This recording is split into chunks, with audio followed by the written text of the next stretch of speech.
पूर्ण परमात्मा पाप कर्म दंड को भी काट सकता है। अभी तक जिस भी संत व महापुरुष से मिले, उन्होंने यही बताया कि पाप कर्म फल भोगने से ही समाप्त होगा। वो प्रभु कौन है जो पाप कर्म को काट देता है, वो काल के बंधन से छुड़वा देता है? उसका क्या नाम है, पूजा की विधि क्या है? कृपया अवश्य सुनिए जगत गुरु तत्वदर्शी संत रामपाल जी महाराज के अमृत वचन। सत साहिब दर्शकों, क्या आपने कभी सोचा है कि यदि डॉक्टर किसी व्यक्ति को यह कह दे कि आपकी जिंदगी अब केवल चारपाई पर ही बीतेगी, तो उस व्यक्ति के ऊपर क्या बीतती होगी? दर्शकों, ऐसी ही कहानी थी उत्तर प्रदेश के रहने वाले रामपाल सिंह जी की। दर्शकों, रामपाल सिंह जी को भी डॉक्टर ने कह दिया था कि अब आपका जीवन केवल चारपाई पर ही व्यतीत होगा। लेकिन दर्शकों, आज रामपाल सिंह जी का कहना है कि जब से मैंने संत रामपाल जी महाराज से नाम दीक्षा ली है, तब से मेरा जीवन पूरी तरह से बदल गया है। मुझे ऐसा लग रहा है जैसे मेरा पुनर्जन्म हुआ है। मैं अब पूर्ण रूप से स्वस्थ हूँ और मेरे मन में पूर्ण रूप से शांति आ गई है। दर्शकों, आखिर संत रामपाल जी महाराज जी ने इन्हें कौन सी जड़ी बूटी दे दी जिससे यह बिल्कुल स्वस्थ हो गए? आखिर इसके पीछे की सच्चाई क्या है? आइए सुनते हैं रामपाल सिंह जी की कहानी, उन्हीं की जुबानी। सर नमस्कार। नमस्कार सर। सर क्या नाम है आपका? रामपाल सिंह। सर कहाँ से आए हैं आप? मुरादाबाद से आए सर। सर संत रामपाल जी महाराज से नाम दीक्षा लेने से पहले आप क्या भक्ति साधना करते थे? भक्ति साधना तो सर हम यही करते थे, ब्रह्मा विष्णु महेश और देवी देवताओं की इनकी भक्ति पूजा करते थे। काफ़ी समय करी थी हमने भक्ति, लेकिन हमें इसमें कोई लाभ नहीं मिल पाए। सर आप किस लाभ की इच्छा से देव देवताओं की भक्ति करते थे? हमने अपने शरीरों के सुख शांति के लिए जो पूजा करते थे, बस जो कि परिवार में सब सही से रहें, हरी बीमारी ना लगे, किसी को दुख ना हो। सर क्या कोई लाभ भी मिला आपको? ना सर, हमें कोई लाभ नहीं मिल पाए। बस इतना ही चलता रहा हमारा उसमें कि भक्ति सेवा में, भक्ति लाइन में हम लगे रहे। सर आपको संत रामपाल जी महाराज जी के बारे में कैसे पता लगा? संत रामपाल जी महाराज जी के बारे में हमें जो पता लगा सर, कि एक तो पुस्तक सेवा वाले संत रामपाल जी के शिष्य जो आते हैं, वो पुस्तक सेवा करने आए थे। तो हमने, हमारे दरवाजे पर जब आए तो हमने वो पुस्तक भी नहीं ली, और ना लेते हुए भी हमने फिर भी यही सोचा, हम सत्संग को अच्छा नहीं समझते थे सर जी, क्योंकि हम बहुत ही घृणा करते थे। क्योंकि हम मांस मछली ये सब यूज करने के बाद में तो हमारी जो है बुद्धि भ्रष्ट होती थी बिल्कुल ही। अब सर उसमें हुआ ये कि हमारे घर के सामने ही एक संत रामपाल जी महाराज के अनुयायी काम कर रहे थे, पत्थर का, घिसाई का। तो वो हमारा हाल देखते थे, रोज़ काम करने आते थे, हमारा हाल देखते थे कि ये भगत जी ऐसे पड़े रहते हैं यार, ये तो बहुत सख्त बीमार हैं। हमें हार्ट की बीमारी बनी थी, तो हम हार्ट की बीमारी में हमारे दर्द होता था दिल पे, तो हमसे ना उठा जाए, ना चला जाए, ना फिरा जाए, कुछ नहीं होता था हमसे। तो उस समय वो जब पत्थर का काम करते थे, वो आए तो उन्होंने हमसे कहा, बोले तुम एक काम करो, संत रामपाल जी से दीक्षा लेके देख लो और आप ठीक हो जाएंगे बिल्कुल। तो हमने उनसे कहा, मैंने कहा भाई भक्ति हमने बहुत कुछ कर ली है, लेकिन हमारा मन भर चुका है, हम कहाँ से ठीक नहीं होंगे, हम कहाँ कहाँ घूम लिए, हम तब ठीक नहीं हुए, तब कैसे ठीक होंगे। फिर 2-4 दिन बाद वो रोज़ाना हमसे, मतलब हमारे घर वालों से, औरों से, हमारी घरवाली से भी कहते थे। तो कहते कहते एक दिन हमारे फिर समझ में आया, मैंने कि चलो भाई, हमारे घर वाले भी हमसे कहने लगे, हम भी सोची, मैंने कि चलो मर तो रहे, मैंने चल देख लेते हैं चल के। संत रामपाल जी महाराज जी का सेंटर था वहाँ पे, मुरादाबाद बटावली गांव पे। तो सर जी हम वहाँ पे चले गए, वहाँ जाके हमने दीक्षा ली। दीक्षा लेने के बाद में हमें जो है थोड़ा आराम मिला। आराम मिलते मिलते आज कुछ, कल कुछ और परसों कुछ, इस तरह से हमारी जो है बीमारी हल्की हुई, हमें शांति मिलती चली गई। और जो हमारे घर बार सब बिक गया था पहले, और घर और बिकने के बाद में हमारे पास कुछ नहीं बचा था, ज़मीन वमीन सब बीमारियों में बिक गई थी। फिर उसके बाद में परमात्मा की ऐसी दया हुई कि हम तो ठीक हुए। संत रामपाल जी महाराज की शरण में आने के बाद हम तो ठीक हुए ही। संत रामपाल जी महाराज ने हमारे लिए एक मकान, ज़मीन भी खरीदवाई शहर में ही, और उन्होंने एक मकान भी बनवा दिया उसमें। और संत रामपाल जी महाराज की दया से हमारे घर में 4-5 भगत हो गए हैं और सभी भक्ति करते हैं। और हम आज संत रामपाल जी की दया से हम जो है बिल्कुल ठीक रहते हैं। सर आपने संत रामपाल जी महाराज से नाम दीक्षा कब ली? हमने संत रामपाल जी महाराज जी से नाम दीक्षा ली थी 15/1/2018 को। सर आप ये जो अपने साथ रिपोर्ट लेके आए हैं वो किस चीज़ की है? ये हमारी हार्ट की रिपोर्ट है। ये हमें हार्ट हुई थी, जो कि डॉक्टरों ने दिल्ली से डॉक्टरों ने बोला था कि आपकी हार्ट की 3 नस ब्लॉक हैं और 1 नस काम कर रही है। आपकी जो है समस्या गंभीर है, आपका बचना मुश्किल है। ये हमारे बेटे से बताया था। सर जब आपकी रिपोर्ट डॉक्टर ने देखी तो उन्होंने क्या कहा? डॉक्टर ने हमसे ये कहा था जी ये आपकी लाइफ टाइम दवाई है, आप जाएं और आराम करें। आप जो है चारपाई से नीचे ना उतरें, ना आपको खड़ा होना है ना घूमना है, आपको केवल खाट पे चारपाई पे बैठे रहना है। और आपको ये लाइफ टाइम दवाई है। सुबह से लगा के रात को 10 बजे तक 7 बार दवाई थी सर जी। लेकिन सर आज आप हमारे सामने खड़े हैं, इतनी दूर से आप इंटरव्यू देने के लिए आए हैं, लेकिन आप तो बिल्कुल स्वस्थ नज़र आ रहे हैं। आज ये तो संत रामपाल जी महाराज की शरण में आने के बाद ही हमें तो ऐसा लगता है हम जैसे कि हमें मालिक ने परमात्मा ने दूसरा जन्म दे दिया, गुरु जी ने हमें। सर आपने अपनी बीमारी के लिए अपना घर बेच दिया, काफ़ी सारी ज़मीन जायदाद बेच दी, उसके बावजूद भी आपको कोई विशेष आराम नहीं मिल पा रहा था। तो सर संत रामपाल जी महाराज जी ने आपकी इतनी गंभीर बीमारी को ठीक करने के लिए कितने पैसे लिए? संत रामपाल जी महाराज किसी से कोई पैसा नहीं लेते, बस वो तो एक जो नाम दीक्षा लेते हैं तो उनमें एक मंत्र देते हैं, मंत्र जाप करना होता है। उन मंत्र जाप करने के द्वारा ही जो कि सारी भक्ति आ जाती है उसी में। कोई पैसे नहीं लिया आपसे? नहीं, कोई पैसा नहीं लेते। बच्चों से लगा के छोटे और बड़े सब में सब कुछ सुख शांति है। और हमारी बीमारी कट गई। हमें संत रामपाल जी महाराज जी की शरण में आने से हमें दूसरा जन्म मिला है। सर जो लोग आपकी तरह गंभीर बीमारियों से पीड़ित हैं और वो अपनी आर्थिक परिस्थितियों को लेकर अपना इलाज भी नहीं करवा पा रहे हैं, उन लोगों को आप क्या कहना चाहेंगे? भगत समाज को संदेश क्या देना है, सिर्फ प्रार्थना ही करनी है भगत समाज को कि जो भी परेशानी में हैं और जिन लोगों के पास में जो पैसे वाला होता है वो तो पैसे से झेल लेता है कि पैसे लगाते लगाते जब पैसा नहीं रहता पास में फिर सोचता है अब क्या करूं, कैसे जान बचे। तो हमारा तो यही कहना, हमारी यही विनती उनसे प्रार्थना है कि अपने संत रामपाल जी की महाराज जी की शरण में आएँ और अपना नाम दीक्षा लें और अपना फ़ायदा उठाएं, अपना लाभ उठाएं। जी धन्यवाद। सच साई। दर्शकों, अभी आपने सुने संत रामपाल जी महाराज से दीक्षा प्राप्त करके सुखी हुए भक्त के अनुभव। अब देखिए जगत गुरु तत्वदर्शी संत रामपाल जी महाराज के मंगल प्रवचन। और वो परमात्मा स्वयं आकर वो ज्ञान देता है, अच्छी आत्माओं को मिलता है। और फिर यजुर्वेद अध्याय नंबर 40 के ही श्लोक नंबर 15 में, मंत्र नंबर 15 में कहा है कि मेरा एक ओम नाम है। गीता ज्ञानदाता कहता है ना, ये वेद ज्ञानदाता और गीता ज्ञान। वैसे वेद ज्ञान मालिक ने इस काल को दिए, ब्रह्म के अंतःकरण में फीड कर दिए, और जो भी वार्ता मालिक ने उचित समझी उसी तरीके से लिख दिया कि इसकी तरफ से ये प्रश्न और मेरी तरफ से ये उत्तर, ऐसे लिख रखा। तो यहां पर ये गीता ज्ञानदाता का बताया है, इसका ओम नाम है। और फिर वो पूर्ण परमात्मा जो सच्चिदानंद घन ब्रह्म है वो तो प्रोक्ष है, वो गुप्त है, उसको ये गीता ज्ञानदाता नहीं जानता, वो तो तत्वदर्शी संत बताएंगे। ये दोनों कंसेप्ट ईव क्लियर हो जाएंगे। यजुर्वेद अध्याय नंबर 40 के श्लोक 15, 16, 17 ये देख लो। ये यजुर्वेद 44वां अध्याय 40वां अध्याय। अब हम इसका 15वां श्लोक पढ़ेंगे। इसमें क्या लिखा है? वायु अनिलम अमृतम अथिदम भस्मांतम शरीरम भस्मांतम शरीरम ओम करतो समर किलवे समर और करतुम समर। ये 15वां मंत्र है।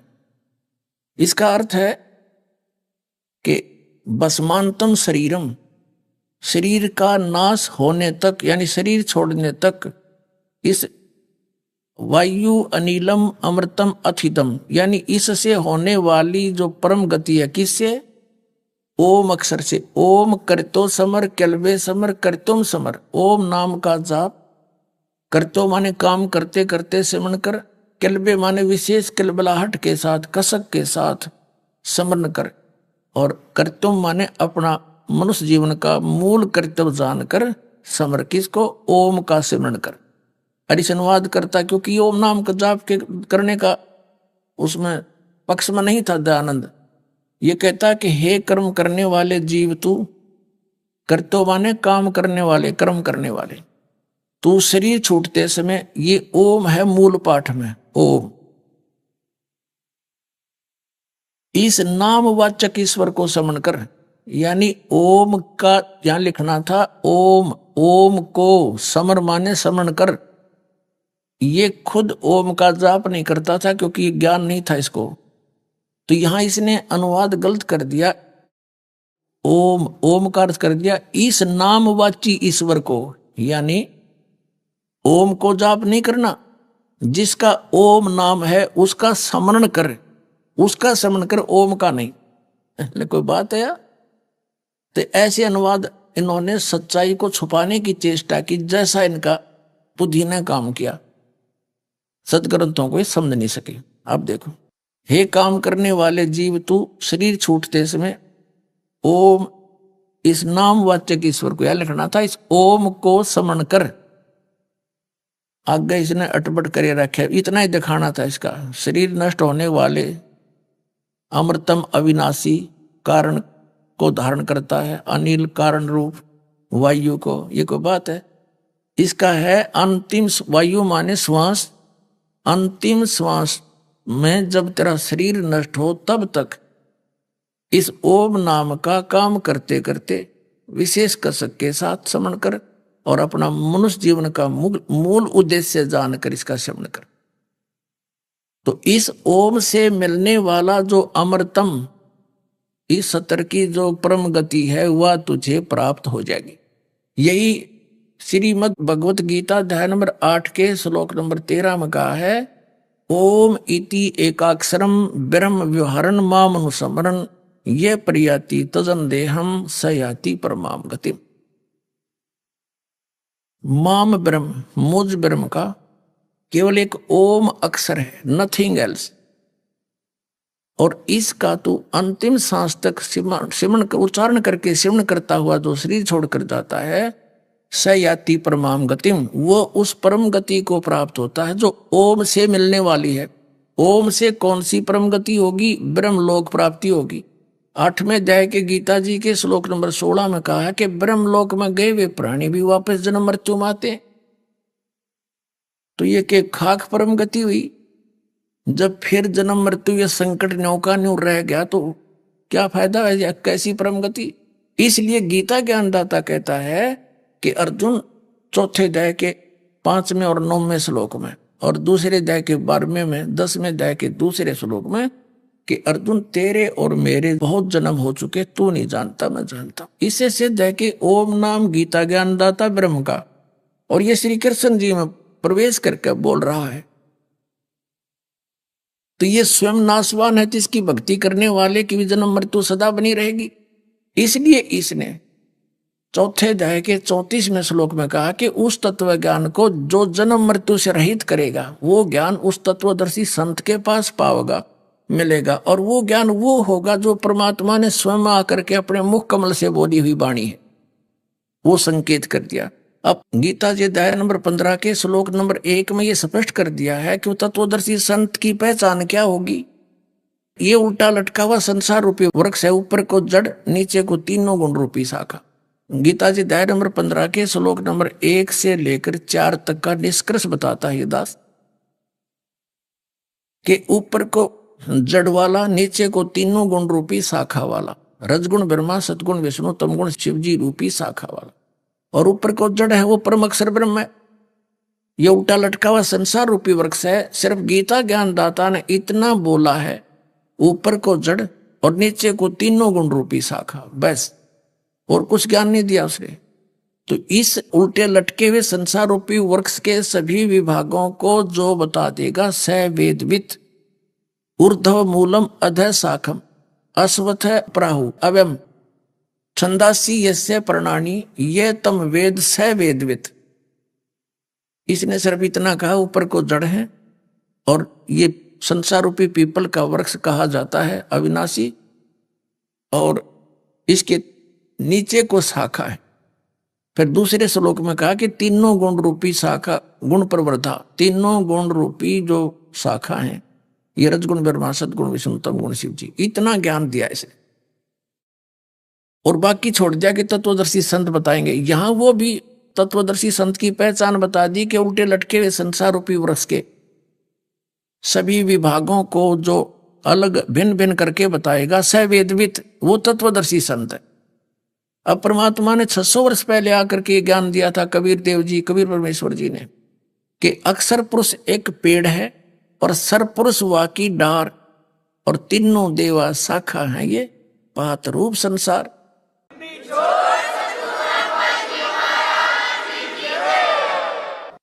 ये देखिएगा, ये है पूरा कंप्लीट। देखो ये है उल्टा लटका हुआ वृक्ष, यानी श्रीमद् भगवद गीता अध्याय नंबर 15 के श्लोक 1 से 4 और 16-17 का ये सारांश है कि ऊर्ध्व मूलम अधः शाखम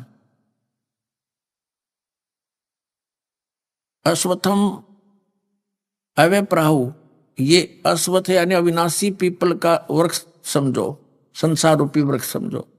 और छंदासी यस्य प्रणानी, छंद माने विभाग होता है, छंद माने डिवीजन, अलग अलग विभाग।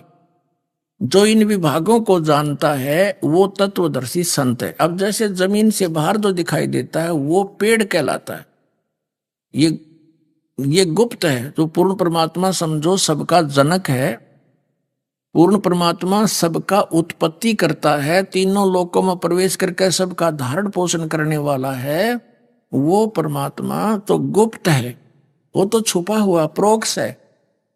वो अभी तक किसी की बुद्धि में नहीं आया, तो परमात्मा स्वयं आए बता करके आज इस दास पे कृपा करी, उस मालिक के दिए हुए ज्ञान को उसके बच्चों तक सुलझा के समझा के उनके रूबरू कर दूं। कबीर साहब ने कहा है कि नौमन सूत उलझिया ये ऋषि रहे झकमार और सतगुरु ऐसा सुलझा दे उलझे न दूजी बार।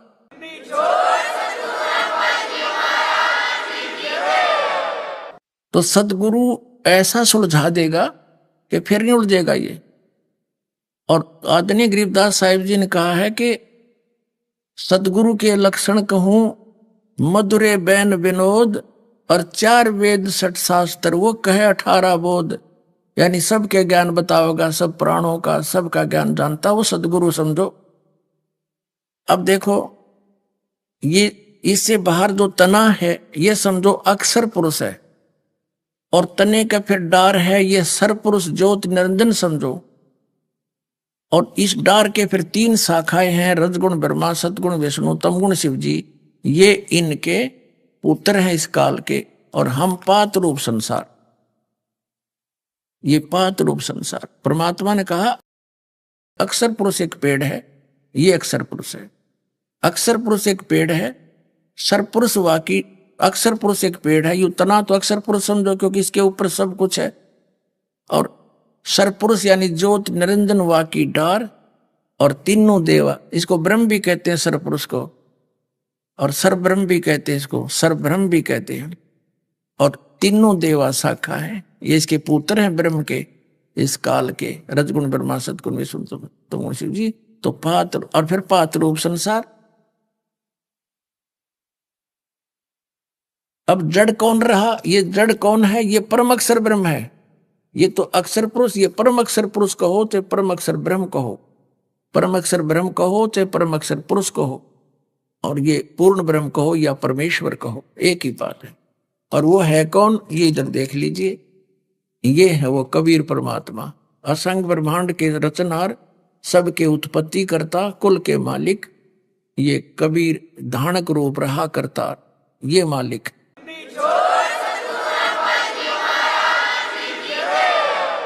अब जो प्रसंग चल रहा है उसी पर आते हैं।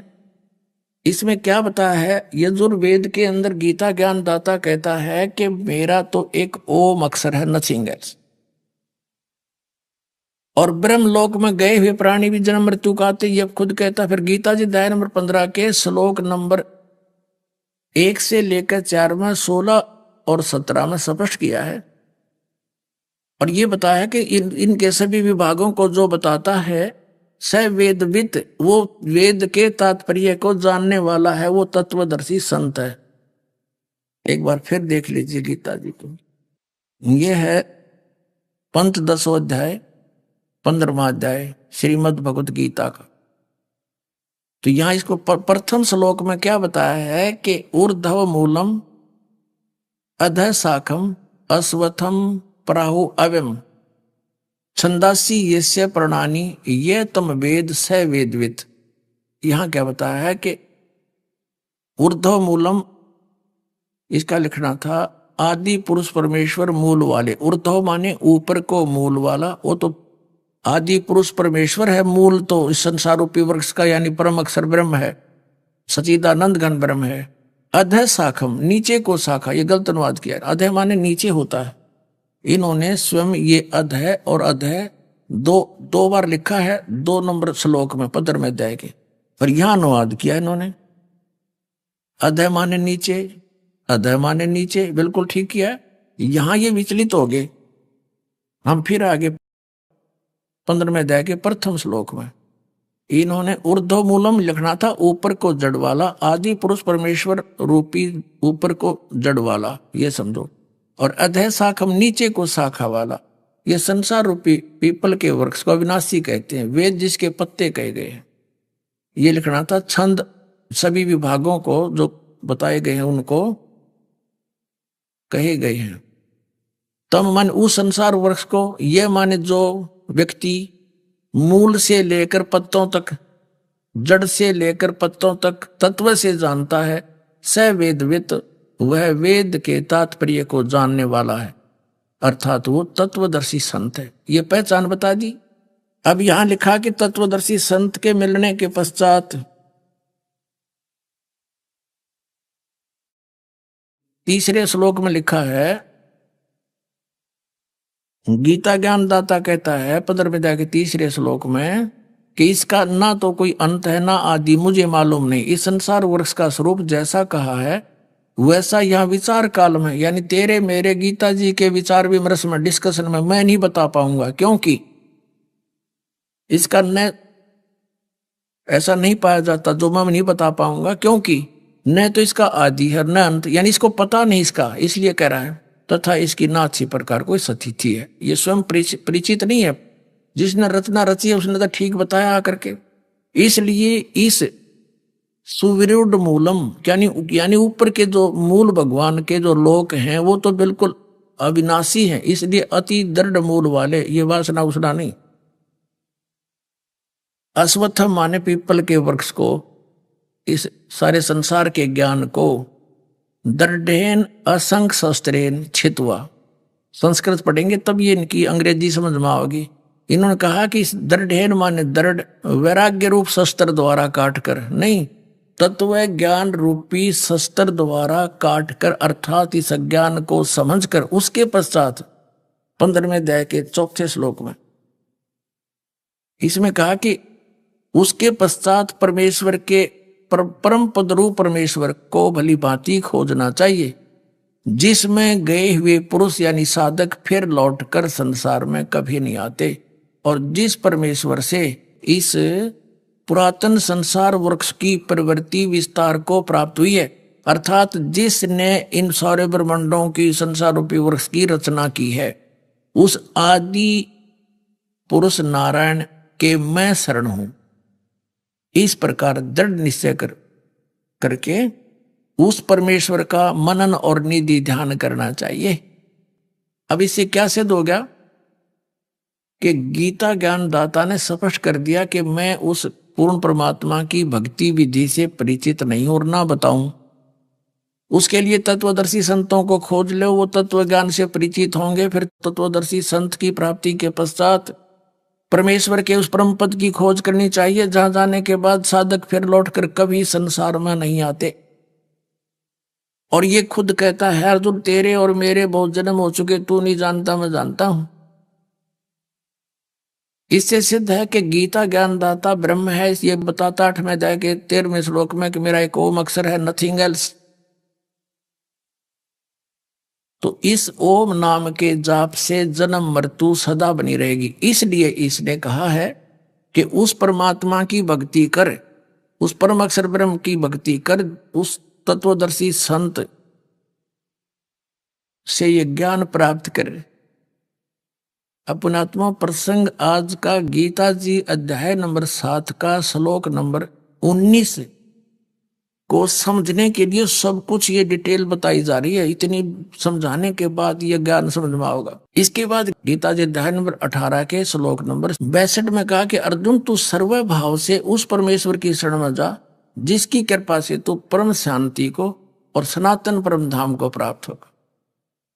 यानी जहां जाने के बाद फिर कभी लौटकर नहीं आते, वो सनातन यानी सदा रहने वाला अविनाशी स्थान, हम उसे सतलोक कहते हैं। वेदों में उसे रत धाम कहा है, सतलोक, सतधाम, सतलोक। और गीता जी में उसको शाश्वत स्थान, सदा रहने वाला, जिसका कभी एंड ना हो, उसको प्राप्त होगा। फिर तेरी जन्म मृत्यु कभी नहीं होगी। तो इससे सिद्ध हो गया कि उस ज्ञान को गीता ज्ञान दाता तथा वेद ज्ञान दाता नहीं जानता। और वेदों वाला जो ज्ञान है वही गीता जी के अंदर ही उसका संक्षिप्त वर्णन है। लेकिन कुछ अटकलबाजी इस काल भगवान ने स्वयं ला रखी है, वो ठीक नहीं, वो अलग पहचानी जाएगी सूक्ष्म वेद से। अब वो कौन सी है अटकलबाजी इसने लगाई है?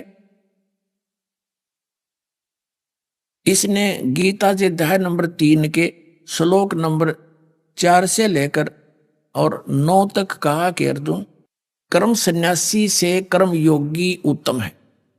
कर्म सन्यासी वो है जो हठ योग करके साधना करने के लिए बैठा रहा कई घंटों तक और धंधा करे नहीं, या घर से छोड़कर चला जावे, वहां भी वो इसलिए जाता मैं बैठ कर भक्ति करूं, साधना करूं। तो कहने का भाव ये है कि वहां बताया है कि यदि तू एक स्थान पर बैठा रहेगा और ऐसे हठ योग करेगा तो तेरा निर्वाह कैसे होगा, तेरा जीवन निर्वाह कैसे चलेगा। अर्थात ये नहीं करना, ये बिल्कुल सही है। क्योंकि ये ठीक क्यों है? क्योंकि यजुर्वेद अध्याय नंबर 40 के श्लोक नंबर 15 में भी इसका प्रमाण है। ओम कर्तु समर किलबे समर कर्तुम समर। ओम नाम का जाप यानी मेरी साधना काम करते करते कर, विशेष कसक के साथ कर, और मनुष्य जीवन का मूल कर्तव्य जानकर कर।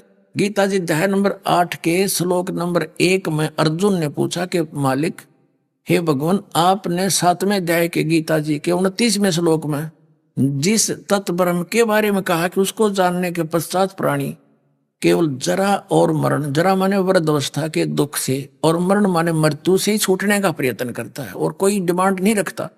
तो 8वें अध्याय के प्रथम श्लोक में पूछा वो किम तत्व ब्रह्म।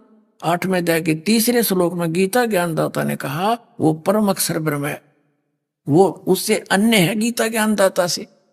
तो फिर 8वें अध्याय के 5 और 7 में अपनी साधना बताई है कि, और 8वें अध्याय के 13 में कि मेरा ओम मंत्र है, इसका अंतिम सांस तक जो सिमरण करता हुआ जाता है वो मुझे प्राप्त, उसको वो परम गति होती है जो ओम से मिलती है। और 5वें और 7वें में 8वें अध्याय के में कहता है कि तू हर समय में युद्ध भी कर और मेरा चिंतन भी कर। यानी काम करते करते ही साधना कर सकते हैं, करनी है, या हठ योग करने की आवश्यकता नहीं इसमें। और फिर इसने 6ठे अध्याय के 10 से लेकर 15 तक के अड़ंगा अड़ाया है, वो इसने अपनी सोच ठोक दी। तो वो देखो, अगर हम गीता अध्याय नंबर 6 के श्लोक नंबर 10 से लेकर 15 वाले को सही मानेंगे तो ये 3रे अध्याय का जो है 3 से लेकर के 9 तक का ये ज्ञान गलत हो जाता। उसमें क्या कहा इसने 6ठे अध्याय के 10 से लेकर 15 में कि एक विशेष आसन हो, नीचे कुशा बिछी हो, ऊपर मृगशाला हो, उसके ऊपर कपड़ा हो, आसन घना ना ऊंचा हो ना नीचा हो, और नाक के अगले भाग पर ध्यान रखे और नो साधना करे, तो ये तो हठ योग हो गया।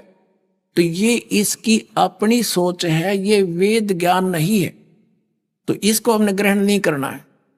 तो इस तरह की जो अटकलबाजियां हैं ये तो है वेद ज्ञान विपरीत। तो वो अब कैसे निर्णय होगा? वेदों से हम निर्णय करेंगे, वेदों में क्या लिखा है। और फिर सूक्ष्म वेद इज द मास्टर की, जो कबीर परमात्मा ने सच्चिदानंद घन ब्रह्म ने जो ज्ञान दिया है अपने मुख कमल से बोलकर आकर के।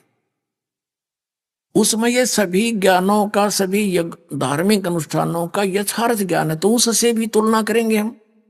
तो अब इस अज्ञान को कति छाण के, कपड़ छाण कर देंगे 2-3 बार, और बिल्कुल जैसे शुद्ध देसी घी बनाते हैं, कहते हैं 2 बार ता रखा, ये दुताया घी है, ये कभी बिल्कुल प्योर है, तो प्योर कर दिया दास ने ये समझो इसको।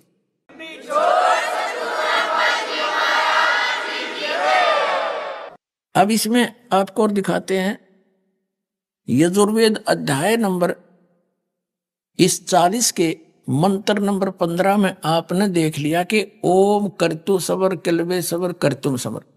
अब 17वें श्लोक में ये वेदों में स्पष्ट किया है, वेद ज्ञान दाता कह रहा है, यानी ये ज्ञान जो है परमात्मा ने एज इट इज फीड कर दिया इसमें। और ये ऐसा है कि जैसे ये गीता ज्ञान दाता अन्य की तरफ बता रहा है, वो परमात्मा इससे कोई और है, ऐसे ढंग से लिखकर मालिक ने इसमें फीड कर दिया था परमेश्वर ने। तो वो ज्ञान आप देखिएगा। अब ये 40वां अध्याय का हमने 15वां पढ़ लिया, अब 17वां पढ़ते हैं। 44वां अध्याय यजुर्वेद भाषा भाष्य, महर्षि दानंद का अनुवाद है ये आर्य समाज प्रवर्तक का।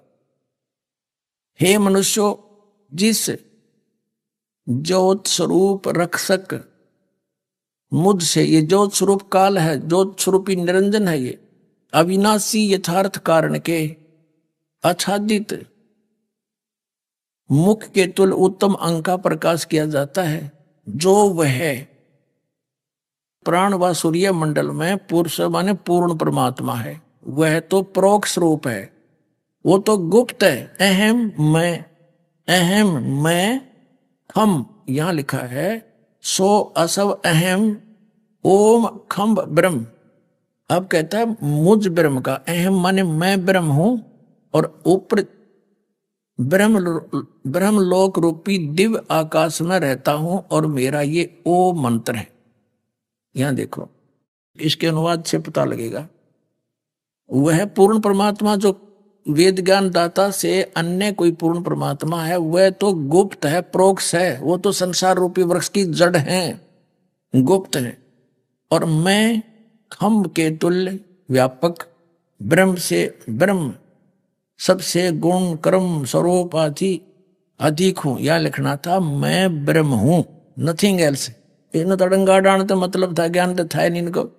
मैं ब्रह्म हूं, और खम्भ माने दिव्य, उस ब्रह्म लोक रूपी दिव्य आकाश में रहता हूं, ये इसका अर्थ ये है।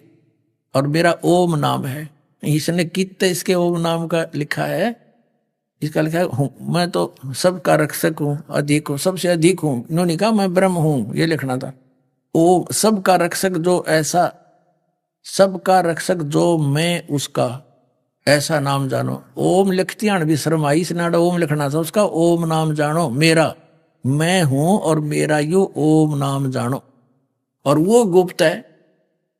इन्होंने तो अड़ंगा अड़ा रखा था, जैसे गीता अनुवादकर्ताओं ने श्री कृष्ण जी को ही सर्वेश्वर मान गए और सब अर्थों का अनर्थ करके इन्हीं को सुप्रीम पावर सिद्ध करने की कुचेष्टा की। अब जैसे किसी ने एक लंबे ट्रेले का कवर बनवा रखा हो, किसी ने कवर, ऊपर का कवर पूरे को ढकने के लिए, माल बचाने के लिए, अपनी उस गाड़ी को सुरक्षित रखने के लिए, और वो किसी ने पड़ा पाजा और वो ये कहे ये कवर इस कार गाड़ी का है, तो उसके ऊपर जब डाल के देखेंगे जब पता चलेगा ये इसका है कि ऐसे कोई और बड़ी गाड़ी का है।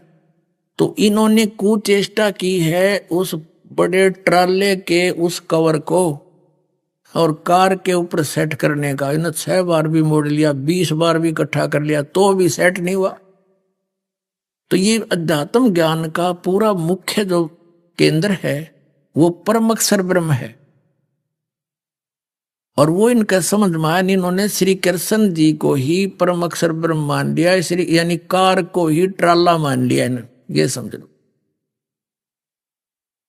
अब इसका जो प्रसंग हमारा चला था कि सर्व वेद परमात्मा ने इसको दिए थे और इसने ब्रह्म ने इनमें से काट छांट के वो निकाल दिया जिसमें तत्व ज्ञान था। यानी तत्व ज्ञान का अर्थ है उस परमात्म तत्व की जानकारी थी, परम अक्षर ब्रह्म की पाने की विधि वो विशेष थी, उसमें वो निकाल दी और शेष इसने दे दिया ब्रह्मा को। इसके विभाजन किए, जैसे वेद व्यास जी ने इसको 4 भागों में कर दिया, वैसे कंप्लीट ज्ञान एक ही है। ज्ञान कहो तो वेद कहो, ज्ञान कहो तो इन्होंने 4 वेद बना दिए, एक यजुर्वेद, ऋग्वेद, अथर्ववेद और सामवेद। ये वैसे ज्ञान टोटल एक ही है, जैसे 18 पुराणों का एक ही बोध माना जाता है। तो अब क्या हुआ, जो प्रसंग चल रहा था, इन ऋषियों ने इन वेदों को जैसा समझा, सतगुरु इन्हें मिला नहीं, और कहते हैं गुरु बिन काहू न पाया ज्ञाना, ज्यों थोथा भूस छड़े मूड किसाना। कहते हैं गुरु बिन वेद पढ़े जो प्राणी, और समझे ना सार रहे अज्ञानी। अब जैसे गीता जी अध्याय नंबर 7 के श्लोक नंबर 16 और 17 में और 18 में इसने बताया है कि 4 प्रकार के व्यक्ति मेरी साधना करते हैं। तो जिज्ञासु तक, अर्थार्थी, आर्थ और जिज्ञासु ये रिजेक्ट कर दिए। ज्ञानी सेलेक्ट किए कि ज्ञानी आत्मा है तो अच्छी, उद्धार है, नेक है। अब ज्ञानी की परिभाषा दास आपको बता रहा है कि ज्ञानी वो है जिसने ये समझ लिया है कि मनुष्य जीवन बार बार नहीं मिलेगा और इसका मूल उद्देश्य कल्याण ही है। और फिर उसने ये भी जान लिया कि एक पूर्ण परमात्मा की भक्ति से मोक्ष होगा, अव्यभिचारिणी भक्ति करनी पड़ेगी, एक का साध्य सब सद है। उन्होंने फिर ये ज्ञान कहां से सिलेक्ट किया कि वो परमात्मा कौन है? वेदों से। जैसा दास ने आपको दिखा, इन्होंने वेदों में ओम मंत्र पढ़ लिया और उसमें लिख रखा ओम कर्तु समर कल्बेश्वर कर्तुम समर, यजुर्वेद अध्याय नंबर 40 के मंत्र नंबर 15। तो इन्होंने ब्रह्म को सुप्रीम पावर मान लिया, सुप्रीम गॉड है, पूर्ण परमात्मा, और ओम उसका नाम मान लिया। और इनकी ज्ञान वाली आंखें बंद होगी यजुर्वेद अध्याय नंबर 40 के मंत्र नंबर 10 से लेकर 12 में, जिसमें स्पष्ट किया है कि कोई तो परमात्मा को किसी सतिथि में बताता है, कोई किसी सतिथि में बताता है। उसकी जानकारी तत्वदर्शी संत बताते हैं, उनसे सुनो। इसी प्रकार गीता जी अध्याय नंबर 4 के श्लोक नंबर 34 में स्पष्ट कर दिया, गीता ज्ञानदाता हाथ खड़े कर दिए कि मैं उस कंप्लीट स्पिरिचुअल नॉलेज नहीं जानता, उसको संपूर्ण अध्यात्म ज्ञान से परिचित नहीं हूं। उसके लिए ऑप्शन छोड़ दिया कि तत्वदर्शी संतों के पास जाकर उस तत्व ज्ञान को समझ, वो बताएंगे, उस परमात्म तत्व की जानकारी देंगे। तो यह इनकी बुद्धि में आई नहीं कि इसमें तो कुछ और भी ऑप्शन छोड़ रखा है कि वो तत्वदर्शी संतों को खोजो जो वेदों और गीता से भी अन्य ज्ञान देगा। तो फिर इन ऋषियों ने चतुरता दिखानी शुरू कर दी। इन्होंने जो पुराणों की रचना कर दी, वो ये बताकर अपने अपना ज्ञान दे दिया कि जो वेदों से में ज्ञान है उसे हटकर जो ज्ञान जानने की बात कही है वो हम बता रहे हैं। वो वेद पुराण गढ़ दिए, अलग अलग बकवाद, उसमें किसी ने कुछ, किसी ने कुछ, ये नाम जाप करो, ये नाम जाप करो, वो करो। ये कोई बात है? तो इस करके ये सब मानव समाज विचलित हो गया। उसमें ये भूल गए कि उस सच्चिदानंद घन ब्रह्म ने अपने मुख से बोला, वो ज्ञान स्वयं आकर के वो अच्छी आत्माओं को मिलता है, सह शरीर आता है। तो वो ज्ञान इनकी पुराणों से, वेदों से, गीता से, उपनिषदों से भिन्न है। जो गॉड गिवन स्पिरिचुअल नॉलेज यानी उस परमात्मा द्वारा दिया गया आत्म ज्ञान, वो उस परमेश्वर ने स्वयं आकर के बोला है। तो वो ज्ञान तत्वदर्शी संत बताएगा। तो वो इनको मिला नहीं, तत्वदर्शी संत इन ऋषि में ऋषियों को। इसलिए गीता ज्ञानदाता 7वें अध्याय के 18वें श्लोक में कहता है कि मेरी जो साधना है, मेरी जो गति है, यानी ओम नाम का जाप ब्रह्म का है और ओम नाम के जाप से ब्रह्म प्राप्ति है, या इसकी गति है। और ब्रह्मलोक में गए हुए प्राणी भी जन्म मृत्यु के अंदर है। और गीता ज्ञानदाता स्वयं कहता है दूसरे अध्याय के 12वें श्लोक में, चौथे अध्याय के 5 और 9 श्लोक में, और श्रीमद् भगवद गीता अध्याय नंबर 10 के श्लोक नंबर 2 में कि अर्जुन तेरे और मेरे बहुत जन्म हो चुके, तू नहीं जानता मैं जानता हूं। तो ओम से मिलने वाली परम गति हुई ब्रह्मलोक। ब्रह्मलोक में गए हुए प्राणी भी जन्म मृत्यु में आते हैं, तो ये परम शांति नहीं हुई। 18वें अध्याय के 62वें श्लोक में कहा है। इसलिए इसने कहा है कि ज्ञानी आत्मा है तो उद्धार,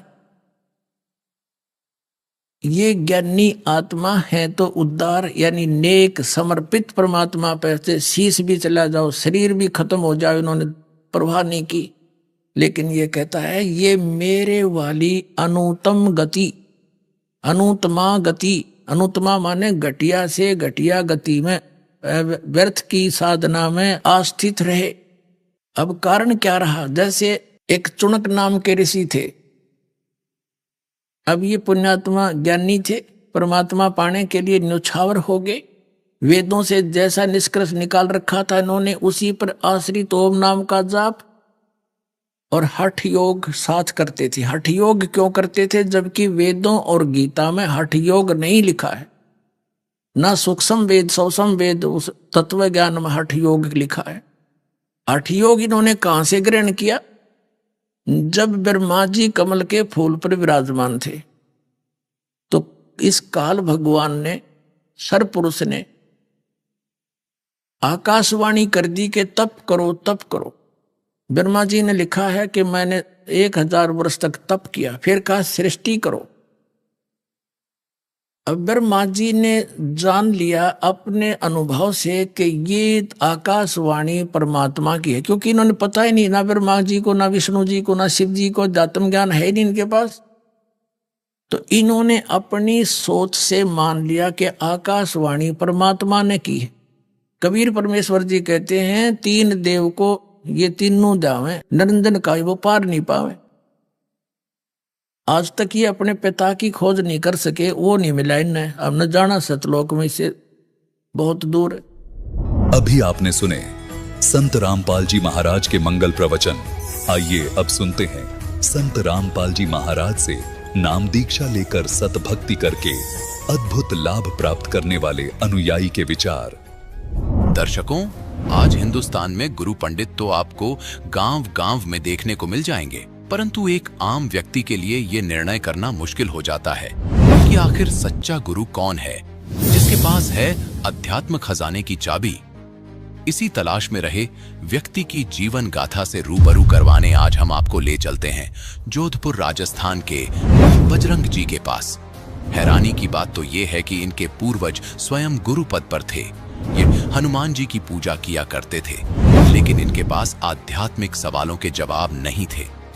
इसी सफर में इन्होंने हंसा देश पंथ के सतपाल जी का भी नाम लिया और वहीं आगे बढ़ते बढ़ते एक दिन इन्हें मिली इनके जीवन को नए मोड़ पर खड़ा कर देने वाली पुस्तक परमेश्वर का सार संदेश। इस पुस्तक ने उनकी आध्यात्मिक खोज पूरी की, जहां जाने के पश्चात इन्हें अनेकों लाभ मिले।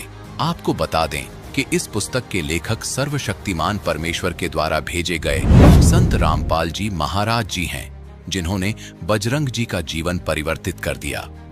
अब सुनिए बजरंग जी की जीवन परिवर्तन की कहानी उन्हीं की जुबानी। सर नमस्कार। नमस्कार जी। सर क्या नाम है आपका? जी, दास का नाम बजरंग दास है। हम जोधपुर राजस्थान से आए हैं जी। संत रामपाल जी महाराज की शरण में आने से पहले आप क्या भक्ति साधनाएं करते थे? जी, भक्ति साधना तो हम बचपन से ही करते थे, और वैसे हम काल के जाल के हिसाब से देखें तो हमारा कुल भी भक्ति मार्ग का ही था। वैष्णव जाति के थे, तो शुरू से ठाकुर जी की मंदिरों की पूजा करते थे, और पुजारी भी थे, गुरुपद पे थे। हमारे पिताजी भी गुरुपद पे थे, हमारे दादाजी भी थे। हम भी गांव में जो साधना बताते हमें लोग भी गुरु भी कहते थे, और गुरु के नाम से पुकारते थे, और वही साधना करते थे। देवी देवताओं की, हनुमान जी की साधना करते थे जी। ये साधना हमने 18 वर्ष तक की हनुमान जी की, सालासर हनुमान जी की साधना की थी हमने। और वो साधना करते करते हमें एक मानव उतान सेवा समिति के कोई भगत जी थे, वो मिल गए। उन्होंने कहा भाई आप सतपाल जी महाराज को गुरु बना लो, गुरु बिना बनाए बिगड़ तो आप नुगरे रहोगे, कल्याण नहीं होगा। तो हमने कहा हम तो खुद ही गुरु ही हैं, गुरु बनाने की हमें ज़रूरत ही नहीं है। तो नहीं कि एक बार आप मिलो तो सही, बात करो। फिर हम गए उनके जो चेले थे, चेले के पास सतपाल जी महाराज नहीं मिले थे, फिर उनसे हमने नाम दीक्षा ले ली थी। और नाम दीक्षा जब ली तो उन्होंने ये भी बताया था, जो ये मंत्र देते हैं हम 3 लोक और 14 भुवन में किसी को ये मंत्र किसी को पता नहीं है, और ये गूढ़ रहस्य आपको दिया जाएगा, आप किसी को बताना मत, और ये साधना करते रहना। फिर हमने वो साधना 2.5-3 वर्ष तक वो साधना की, और उनको हमें कोई प्रकाश हुआ नहीं, न कोई फायदा हुआ, और तो भी हम साधना में लगे हुए थे। और ये साधना करते करते करते काफ़ी 2.5-3 वर्ष हो गए। संत रामपाल जी महाराज की शरण में कैसे आए आप? सर, जिस टाइम हम भक्ति करते थे सतपाल जी महाराज के, हर संडे को हम उनके आश्रम में जाते थे, सेवा कराते थे, तो वहाँ उनके अनुयायियों ने एक पुस्तक ला के दी थी, परमेश्वर का सार संदेश। वो सार संदेश पुस्तक के अंदर हंस जी महाराज, बाल योगेश्वर जी, सतपाल जी महाराज, उनका सारा कच्चा चिट्ठा और उनके जो नाम मंत्र थे वो नाम दे रखे थे। जो वो पुस्तक थी परमेश्वर का सार संदेश, उनके अंदर जो लेख आया हुआ था वो लेख हंस जी महाराज का और सतपाल जी महाराज का था, और उन्हीं का द्वारा अनुवादित किया हुआ था। और जो मंत्र दे रखे थे वो हंस जी महाराज का ही था, और अनुवाद सदगुरु रामपाल जी महाराज ने उसमें किया हुआ था। वो जो मंत्र दे रखे थे वो मंत्र तो जो हमें सौगंध दिलाई गई थी, और हाथ के अंदर पानी सौगंध दिला के भाई ये किसी को मंत्र डिक्लेयर नहीं करना, और वो मंत्र देख के मैं खुद अचंभित हो गया। मैंने पूरी पुस्तक भी नहीं पढ़ी थी, केवल हंसादेश की भूल भुलैया वो जो लिखी हुई थी वही पढ़ा था। वो पढ़ के मैं दंग रह गया मैं कि इससे ऊपर भी कोई भक्ति और होगी, और इसके ऊपर भी वही कोई साधना कोई मंत्र होगा। हमें क्यों नहीं इनका पता लगा कि उनके पास जाके मिले, चर्चा करें, बातचीत करें। उस उद्देश्य से हम आश्रम चले गए जी। पुस्तक के पीछे जो नक्शा दे रखा था आश्रम का, तो उस हिसाब से हम नक्शे से चले गए थे। ट्रेन में बैठ के गए रेवाड़ी, रेवाड़ी से फिर जज्जर गए थे, जज्जर भी हमने वहाँ बस पकड़ी थी। फिर हम आश्रम के अंदर पहुँचे तो गुरुजी के लिए पुष्प वगैरह लेके गए, गुरु बनाना था, माला लेके गए थे, फल फ्रूट लेके गए थे। तो उन भक्तों ने हमें कहा ये क्या लेके आए हो भगत जी? तो हमने कहा जी गुरुजी हमें गुरुजी बनाना है, इसलिए पुष्प वगैरह माला ये लेके आए हैं जी हम, कि ये जूता घर था उसमें रखवा दिया। तो हमने सोचा ये तो बात बहुत गलत हो रहा है, इतने हम भाव से लेके आए हैं, ये यहाँ रखवा रहे हैं, तो कोई बात नहीं हम रख देते हैं जी। फिर कहा कि आप संत रामपाल जी महाराज को गुरु बनाना चाहते हैं? मैंने कहा जी जी। तो गुरु बनाने से पहले कुछ हमारी नियम मर्यादा है, वो नियम मर्यादा का फार्म है, वो फार्म पढ़ो और फिर आपको ये फार्म भरा जाएगा, फिर आपको गुरु बनाना है उनको, संत रामपाल जी महाराज को। तो हमने नियम पढ़े थे जी भगत जी, वो सारे नियम है ना हमें अच्छे नहीं लगे, क्योंकि हम शुरू से ही उस जाति से बिलोंग करते थे। पितर, श्राद्ध, व्रत ये नहीं करना है, देवी देवता की पूजा नहीं करनी है, और बीड़ी, सिगरेट, ये तम्बाकू ये भी नहीं पीना है। हालांकि ये चीज़ें मैं नहीं करता था, परंतु ये ताश जुआ वगैरह ये भी नहीं खेलना है। और 21 नियम थे, वो नियम सारे मैंने पढ़ लिए थे। नियम पढ़ के फिर भी हमने सोचा भाई ये हमें तो गुरुजी से के दर्शन तो करने, इतनी दूर से आ गए, ये नियम तो हम नहीं निभा पाएंगे, पर तो एक बार फार्म भर लेते हैं और गुरुजी के दर्शन कर लेते हैं, उसके बाद में बाहर आएंगे देखी जाएगी, जो होगा मालिक करेंगे। फिर हमने वो फार्म भरवा दिया जी नियम के पढ़ के, और हम अंदर चले गए जी गुरुजी से नाम दीक्षा लेने के लिए। जो हम अंदर गए थे तो वहाँ भीड़ कम ही थी, ज़्यादा संगत नहीं थी, बीच के दिनों में गए हुए थे, तो लाइन में लगे हुए थे हम, 10-12 भगत लाइन में थे। तो हम जो अंदर गए थे, मेरा नंबर आया था, उस टाइम गुरुजी सदगुरु रामपाल जी महाराज थे ना, वो सामने बैठे थे टीवी के सामने, और टीवी से ही नाम उपदेश दिलाते थे, सामने वो कैमरा लगा हुआ था। तो मैं जो गुरुजी को प्रणाम किया, हमें सत्साहिब करना आता था, नहीं प्रणाम करना आता था, तो हमने यूँ झुक के प्रणाम किया। गुरुजी ने कहा बेटा आ गया? जी गुरुजी। नाम लेना है? जी गुरुजी। फिर गुरुजी ने वो मेरे को नाम दे दिया। नाम देकर गुरुजी ने कहा जाओ बाहर भंडारा कर लो, स्नान कर लो, दूर से आए हो। तो भगत जी जो ही मेरे को नाम दीक्षा दी गई, जो ही सर मेरे को नाम दीक्षा दी गई, तो मैं खुद अचंभित हो गया। मैं यहाँ कुछ शक्ति तो है, एकदम शरीर बिल्कुल हल्का फुल्का हो गया। और इतनी दूर से मैं 600 किलोमीटर के रूट से गया था, थका हुआ था, वो थकान भी सारी दूर हो गई, स्नान वगैरह कुछ नहीं किया, नाम लेते ही मैं एकदम हल्का महसूस करने लग गया। अच्छा ये बताइए कि संत रामपाल जी महाराज से नाम दीक्षा लेने के बाद आपको क्या क्या लाभ मिले हैं? सर जी अनुभव की तो मैं क्या बताऊँ, सुबह से लेके शाम, शाम को लेके सुबह हो जावे, इतने मेरे साथ अनुभव हुए, इतने सारे चमत्कार हुआ, इतना आत्म शांति हुई है मेरे परिवार में, मुझ में, जिसकी कोई सीमा नहीं है जी। वैसे तो हमने नाम दीक्षा 2006 में ली, उसके बाद में हमारे साथ में चमत्कार होने लग गए जी। हम एकदम इतने निर्धन थे जी, हमने जो भक्ति की थी वो भक्ति निर्धनता के हिसाब से नहीं की थी। हमने तो ये सोचा जी भक्ति करना है, गुरु बनाना है और मोक्ष पाना है, इस हिसाब से भक्ति की। वैसे कोई चीज़ की कमी नहीं रहती, दाल रोटी आराम से परमात्मा के दया से मिल रही थी। कोई पिछले संस्कार होंगे परमात्मा से जुड़ने के लिए, तो हम हमारे रोज़ चमत्कार होते थे। प्लॉट भी ले लिया, मकान भी बना लिया, अच्छा धंधा बिजनेस भी दिनों दिन बढ़ने लग गया। फिर धीरे धीरे सर जी हमने जैसे भी टूटी फूटी कैसेटें लेके आ गए। मोबाइल वगैरह उस टाइम था नहीं, भक्ति बोध से हम सारी साधना करते थे। एक दिन यूँ हुआ था, हमारे भगतमती जी, उनके भी बहुत अच्छे भाव थे, वो कभी विरोध नहीं करती थी भक्ति मार्ग का। वो भी कह रही थी हमें भी ज्ञान दिलवा दो, हम भी भक्ति कर लेंगे। फिर हम भगतमती को और मेरे 2 बच्चे थे उनको भी लेके गया था, उनको नाम दिलवा दिया। और उसके बाद में सर जी ये हुआ था, हमारे पिताजी थे ना, वो रामायण महाभारत का गाँव के अंदर पाठ करते थे। तो हमने यूँ बैठे बैठे चर्चा का विषय बनाया एक दिन। पिताजी को कहा था कि आप रामायण पढ़ते हो? कि रामायण तो पढ़ता हूँ रोज़ में, मुझे तो कंठस्थ याद है रामायण। तो हमने कहा जी फिर दशरथ के कितने पुत्र थे और कितनी पुत्रियाँ थी? तो हंसने लगे कि पुत्र तो उसके पता ही है, पुत्री तो है ही नहीं उनके। मैंने कहा उनके पुत्री भी है और पुत्री का नाम शांता है।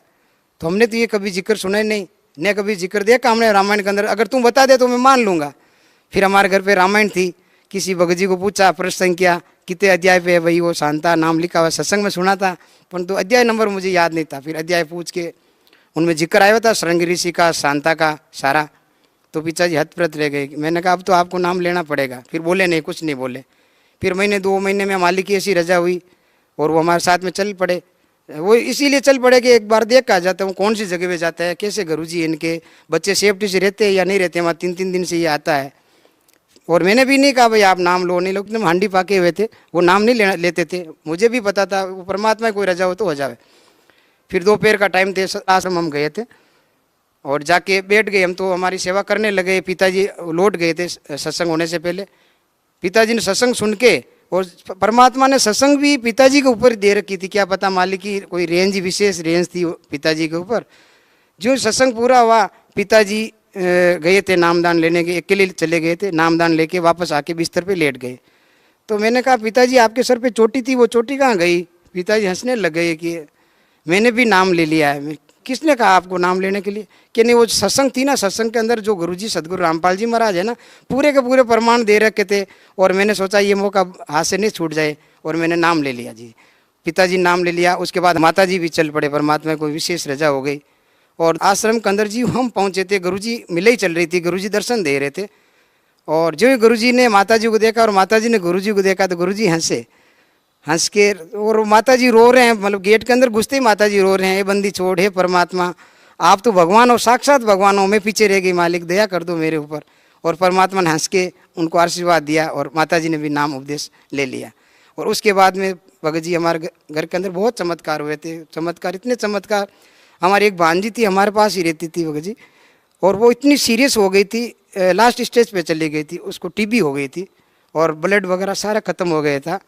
हॉस्पिटल में एडमिट थी और उसकी मम्मी उसके पास थी।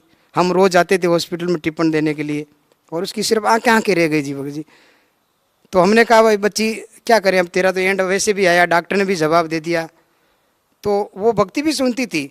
तो रात को सदगुरु रामपाल जी महाराज हॉस्पिटल में आए थे उस बच्ची के पास, आके आशीर्वाद दिया कि बेटा तू मेरे पास आजा, बच जाएगी, यहाँ तुझे डॉक्टर मार देंगे। तो बच्ची को पूरी रात नींद नहीं आई। मम्मी को कह रही है, मम्मी वो मामोसा के जो गुरुजी है ना सदगुरु रामपाल जी महाराज, वो आए थे और मुझे वो कह रहे हैं कि यहाँ तू मर जाएगी, मेरे पास आ जा, मैं तो वहाँ मामोसा के पास जाऊँगी और ये डॉक्टर मुझे मार देंगे, मम्मी मुझे यहाँ से बचा लो। अब मम्मी उसकी रोने लग गई, वो भी रो रही है। सुबह मैं टिफिन लेके गया सर जी, तो देखता हूँ दोनों माँ बेटी रो रही है। मैंने क्या हुआ? कि इसको पूछ तेरी भांजी को ये क्या कह रही है। तो भांजी कभी मेरे से बोलती नहीं है, शंका रखती थी मेरे से। तो उसने कहा मामा जी वो गुरुजी आए थे और मुझे वहाँ ले लो और मैं वहाँ बच जाऊँगी, नहीं तो यहाँ मर जाऊँगी। फिर मैं भी रोने लग गया, मैं इस हालत में कैसे लेके जाऊँगा, स्ट्रक्चर पर कैसे लेके, तू बैठ कैसे पाएगी, 700 किलोमीटर की रनिंग है। तो नहीं मैं बैठ जाऊँगी, नींद भी नहीं लूँगी आपको, तो मैं चल पड़ूँगी। फिर मालिक की दया से गाड़ी किराए की और गाड़ी में बिठा के उसको लेके गए थे। वो सर जी वो पूरी रात बैठी बैठी, हम सारे सो रहे थे परंतु उसकी आंख में नींद नहीं आ रही थी, सत्संग सुन रही थी, बैठी बैठी 12 घंटे निकाल लिए उसने। और सुबह जाते ही उसने नाम उपदेश ले लिया, बैठ के नाम उपदेश लिया। और 3 दिन वहाँ रुके थे। 3 दिन में वो खाना पीना भी करने लग गई, स्नान भी उसने वहाँ कर लिया और एकदम पैदल चल के आई थी। इससे बड़ा चमत्कार तो और हो ही नहीं सकता है। इससे भी और बड़ा चमत्कार मालिक ने और किया था मेरी भगतमती के साथ में। मालिक की दया से हम कहीं जा रहे थे बाहर, तो रात को कोई घाट आ रहा था, गाड़ी के अंदर बैठे हुए थे हम, गाड़ी एक्सीडेंट हो गई और गाड़ी पलट गई थी सर जी। और उस एक्सीडेंट के अंदर हम करीब 3-4 फैमिली थी, हमारी भगतमती की सबसे ज़्यादा लगी थी और 17-18 टैंक आए थे, सर पूरा फट गया था। और रात का 2:30-3 बजे का टाइम, फिर हॉस्पिटल लेके गए थे हम, तो डॉक्टर ने भी रेफ़र कर दिया। जालोर गए थे हम, जालोर में, जोधपुर से 300 किलोमीटर दूर है वो। तो डॉक्टर ने कहा भाई इसको जल्दी से जल्दी पालनपुर ले जाओ या जोधपुर ले जाओ, और सीरियस केस है, आप बचा सको तो बचा लो। फिर सर जी हमने वहाँ से वेन की और परमात्मा को विनती करते रहे, ये बंदी छोड़ परमात्मा, आप दया करते रहो। वहाँ टांके लगाए, टांके से ब्लड रुका नहीं, ब्लड आता रहा और हम 3-4 घंटे लगे, जोधपुर आए, तब तक उसको होश में था। डॉक्टरों के पास लाए इमरजेंसी वार्ड में, तो डॉक्टरों ने कहा ये बच कैसी रही है, इसके तो ब्लड है ही नहीं बिल्कुल। और जो स्ट्रक्चर था पूरा भर गया था, उनके कपड़े पूरे खून से लथपथ हो गए थे।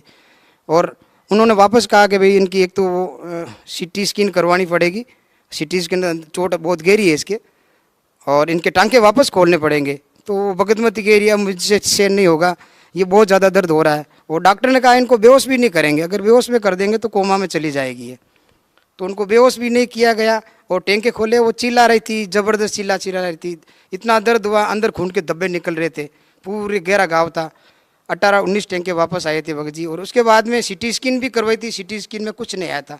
फिर मालिक की ऐसी दया हुई, गुरुजी से बात करी थी, ऐसी ऐसी हालत है भगतमती जी की। तो सदगुरु रामपाल जी महाराज ने कहा मेरे बेटी से मेरी बात करो। फ़ोन से गुरुजी ने सदगुरु रामपाल जी महाराज ने बात की कि बेटी आज के दिन तेरा समय ख़त्म होने वाला था, परमात्मा ने विशेष दया रखी, अपने कोटे से श्वास दिए है बेटी को, तेरा कुछ बाल भी बांका नहीं होगा, तू जल्दी स्वस्थ हो जाएगी। तो बंदी छोड़ की दया से सर जी 7 दिन के अंदर वो भगतमती जी तैयार हो गई और 7वें दिन हम आश्रम में पहुंच गए थे।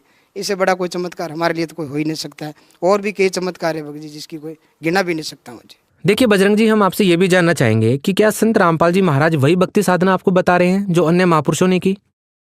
सदगुरु रामपाल जी महाराज जो साधना बताते हैं उनका प्रमाण आधे दर्जन संत महात्मा ने दिया है।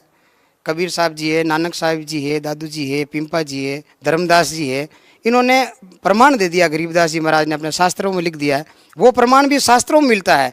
तो इसलिए सदगुरु रामपाल जी महाराज जी इस समय के पूर्ण सदगुरु रामपाल जी महाराज जी, उनके अलावा दूसरे कोई संत है वो ज्ञान दे ही नहीं सकते और न कोई अधिकारी इस समय के लिए। जगत गुरु समय का एक ही आता है और वो जगत गुरु संत रामपाल जी महाराज इस समय के लिए अभी नियुक्त किए गए हैं। सर, भगत समाज को क्या संदेश देना चाहेंगे आप? भगत समाज को तो ये संदेश देना चाहता हूँ जी कि सदगुरु रामपाल जी महाराज अभी के सदगुरु रूप में आए हुए हैं और ये समय पीक समय है, और अगर ये समय चला गया तो फिर आपको पछताना पड़ेगा।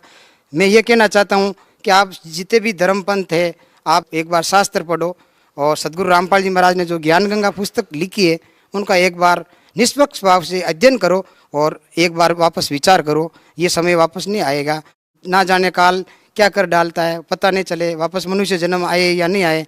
कहीं लग 84 में पटक दिया तो अपना वापस मनुष्य जन्म आना बड़ा मुश्किल हो जाएगा। अपना विचार करो और एक बार आप अवश्य ज्ञान गंगा पुस्तक पढ़ो और कल्याण करवा लो अपना।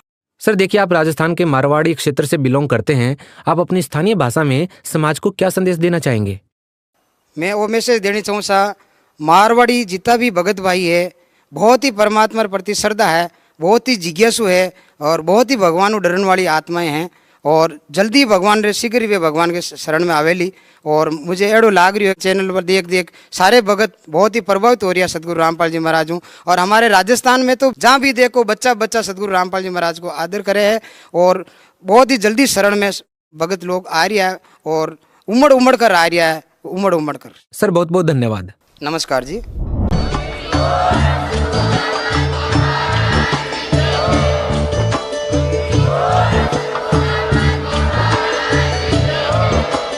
आप सुन रहे थे जगत गुरु तत्वदर्शी संत रामपाल जी महाराज जी के मंगल प्रवचन। अधिक जानकारी के लिए विजिट कीजिए हमारी वेबसाइट www.jagatgururampalji.org। संत रामपाल जी महाराज जी के शुभ आशीर्वाद से पूरे विश्व भर में 500 से भी ज्यादा नाम दीक्षा केंद्र हैं, जिन पर संत रामपाल जी महाराज जी द्वारा ऑनलाइन निशुल्क नाम दीक्षा दी जा रही है। अपने नजदीकी नाम दीक्षा केंद्र का पता करने के लिए संपर्क करें 8222880541।